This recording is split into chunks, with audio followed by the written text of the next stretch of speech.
Henry the Pirate Engine. Henry is one of Sir Topham Hatt's most hard-working tender engines. Henry rides the rails, showcasing his number 3 every day, completing many different tasks. Some days, Henry is an express engine, and others he pulls the most famous goods train on the island, the Flying Kipper.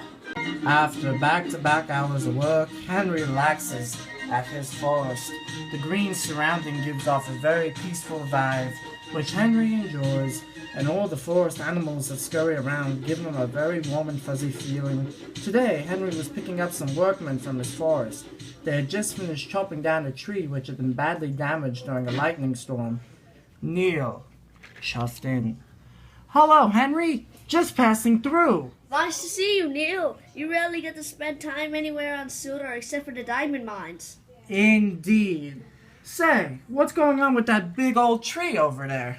Unfortunately, that tree was damaged during the storm a few days ago, so it has to be cut down. That's too bad. Sadly, that's going to be happening to most trees these days. Henry was a bit confused. What do you mean, Neil? Well, sorry, old friend, but we are becoming a modern society. That means more public works projects, more luxury buildings, everything for the people, and of course the engines. I passed by 5 construction sites for engine sheds coming here, all run by the pack. It's deforestation. Oh dear, that doesn't sound good. I hope my forest isn't affected. I totally understand your concern, Henry, but it's only up to Sir Topham Hatt on which forests are trimmed down for projects. Oh, I'm sorry I dampened your visit. Not at all, Neil. If this deforestation is such a major issue, then it is bound to affect my forest at any time. Well, not necessarily, because... I best be off. If my forest is going to be torn down by Sir Topham Hatt, I'll need a new place to relax at the end of the day. Thanks, Neil. Henry, wait! You should hear what I was going to say. But Henry was gone. The docks. Sure, it may be bustling with people, trains, and ships all the time, but it is still fun, and the shipping company shed is a perfect place to rest. Henry wound up at random docks on his search to find another place to rest his wheels. Hey, Henry! What are you doing here? The Flying Kipper doesn't pull until midnight. Well, Porter, I think my forest may be torn down. Torn down? That's terrible! Exactly. I always spend time there to relax and unwind, and in a matter of time, it will be gone. So I figured I would get used to the docks as I am choosing it for my new peaceful place. Oh boy, Henry. I don't think the docks is that peaceful. Fun and energetic and hardworking, yes, but we're always doing something, using every inch of rail. So I don't know if you would be able to stay here all the time. I didn't quite think about that, Porter. Well, this docks is so large, there could be a crack or a crevice. I could just rest in every once in a while. Just, salty oil then. Ahoy, Porter! And ahoy to you too, Henry! I heard you need a new place to keep your wheels dormant at the end of the day. I never rest, yet still am always calm. So do you want to try working with us? See how you feel? I guess so, Salty. Anything's better than having a forest. Salty was showing Henry how he and Porter worked together to shunt deliveries under Cranky the Crane for him to pick up and load into ships. See how simple it is, Henry? Now you can try. Salty will go in the front. Salty coupled up to the front of the freight cars. Okay, Henry, give them a good bash. And remember, only 3 more bumps and they will align with Cranky's hook. Henry was a bit nervous. Whenever he shunted the trucks for the Flying Kipper, he never worried about how many times he biffed them. Okay, one big biff. Henry, that's a bit too much. So only do 2 more little bumps. Henry was now very nervous. He didn't want to make a mistake. Go on, Henry! Give it a whirl! Henry did, but so hard, Salty shot forward, and the freight cars derailed. Henry, I need to load those supplies onto the ship. Now it will be late. The dockyard manager won't like that. Don't worry too much there, Cranky Crane. It's okay, Henry. Not everyone has beginner's luck. Salty, why don't I show Henry something else? Henry agreed to go with Porter to another part of the docks, but he was still disappointed in himself. Porter was now showing Henry the other side of the docks, where every month a fruit market is set up. Bulgy was taking customers to and from the fruit market. So, once all the fruit is sold and the flatbeds are empty, you have to simply put them in their siding. Salty will come by later and pick them up once inventory is taken. Okay, sounds simple. Henry, go move that flatbed. You're blocking the customers. Henry was once again very nervous. You got it, Bulgy. Henry, watch out! Henry wasn't heading towards the empty flatbed. He was heading into another siding where the Duke and Duchess's coach was idle. He slammed right into the coach, and it tumbled right over. Oh, look what he's done. Henry, what happened to this coach? I'm sorry, at work I was distracted. Express coming through, Edward. What have you done to this coach? Well, I saw it like this. It was me, Gordon. I'm sorry. Oh, Henry, this isn't good. Spencer's on the mainland, and I need to take the Duke and Duchess for their afternoon tea, and their coach is ruined. Gordon, why don't we give Henry and Porter some space so they can fix this problem? But what about my coach? Spencer's coach. Still, let's chuff away. I'm sorry, Henry, but perhaps 24/7 dock life isn't best for you. Don't be so silly, Porter. Henry needs to get out of here. Let's not be rude, Bulgy. That's all right, Porter. I'll leave. I need to. I'll be back later for the kipper. Goodbye. Henry backed away, very depressed. Henry went back to the forest, quite depressed. He wanted to spend the final days of his forest existence with the forest. Oh, Forrest, why do you have to go? Oh, good. Henry, I really need to talk to you about before. Me too.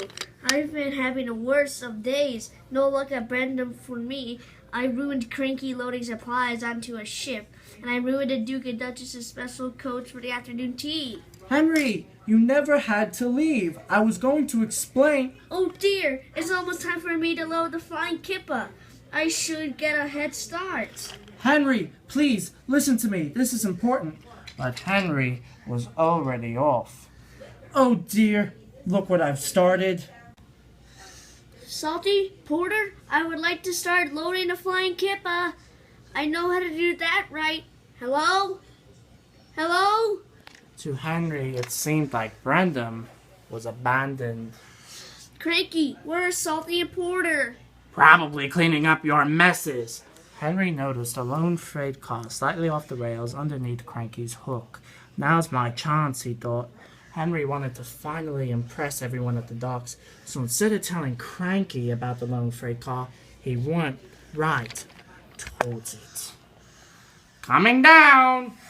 Henry didn't know that Cranky wanted to unload the car.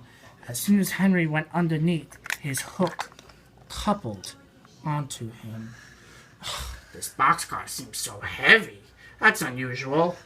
Cranky, I think you might have your hook on me. What? Henry? Henry, where'd you go? Then there was trouble. Cranky started with all his might to pull up. Cranky, I'm going up. This boxcar is so... Henry! What are you doing? Oh, boy! Cranky, put him down! Arg, matey, that ain't no boxcar. That be a big green tender engine. Henry was now all the way off the ground. Don't worry, Henry. I'm going to try and lower you down nicely and... And with a splash, Henry fell right into the sea. Batten down the hatches! Engine overboard! Henry didn't like being in the water. It reminded him of other escapades with the sea he had in the distant past. As soon as the tide was high enough, Henry was craned out of the water. Engines don't swim, Henry. You were meant to deliver fish, not swim with them. You should know that by now. Yes, sir. I'm sorry, sir. When Henry arrived at the docks, Cranky the Crane looked down on him. My, Henry, I expect you'll have some fishy tales to tell. But take my advice, have a long hose down first. But there was worse to come. Look, they've caught all this fish and a green whale, too. It's not a whale, it's a monster. Henry was most upset. Sir Topham Hatt had arrived with Neil and Edward to encourage the rescue mission. Cranky, get your hook ready. It's time to pull our Henry out of the water. Cranky lowered his hook, got a good grasp of Henry, and with the mightiest pull he's ever done, lifted Henry right up and put him down safely on the rails. Henry was safe, in good shape, despite a lone piece of seaweed on his right eye. Har! There you are, Henry! I'm mighty with that piece of seaweed on your eye. You look like a true shipwrecked pirate. Well, all fun and games as aside, Henry, what is the meaning of this? I'm sorry, sir. You told me that deforestation was hitting Sodor, and my forest would be cut down for new building projects, so I thought the docks would be the perfect place for me to relax after work. Turns out the only way to relax here is to be working, which I got really nervous about and caused so much trouble. Henry, my dear boy, I believe you should let Neil finish what he was going to tell you. Yes, Henry, your forest is protected from any acts of deforestation by the Sodor Wilderness Organization because of how important it is to our island's beautification. See, Henry? Nothing to worry about. Your forest will be here now and for decades to come. Oh, now I feel silly. I caused so much confusion and delay, all for nothing.